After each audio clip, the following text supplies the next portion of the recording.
Hey guys, so for today's video, we're going to be talking about a verse, and it is a verse, John 13:7. So before we start talking about it in the context, let's read the verse. It says, Jesus answered them, "What I am doing you do not understand now, but afterward you will understand." So what's the context of this verse? So the context of this verse is they're at the Last Supper, right? And then Jesus, he got a basin of water, and he's going around, and he's washing the disciples' feet, okay? And then so he's going around, and then he came to Peter, and then Peter said to him, "Lord, do you wash my feet?" Peter's basically like, "Hey, I should be washing your feet." And then Jesus answered him. He said, "What I'm doing now you do not understand, but afterward you'll understand what I just read." And then Peter goes, "You shall never wash my feet." And Jesus answered him, "If I do not wash you, you have no share with me." And then Peter said, "Lord, not my feet only, but also my hands and my head." So Peter's like, "Lord, you're not going to wash my feet. Let me wash your feet." And Jesus is like, "No, if I don't wash your feet, you won't have a share with me."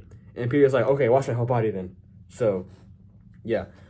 So like a key takeaway from this verse is like Jesus says, "What I am doing, you do not understand now."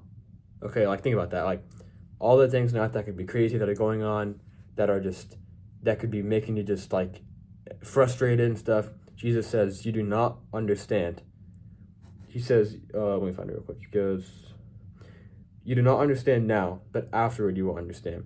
So if you're in your life and like things aren't going great or something weird's happening, or you're being like convicted, or you're being like challenged by God to do something, maybe to evangelize to that friend or neighbor, and then you might not understand now, but Jesus says, "But afterward you will understand."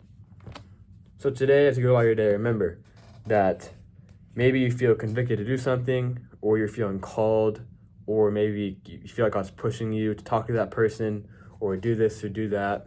You might not really understand why God's calling you to do this, but Jesus says that you will understand later. So that's the end of today's video. Hope you guys enjoyed. Hope you guys learned something. If you have any comments, questions, or anything, comment down below. And I'll see you guys next time. Have a good rest of your day.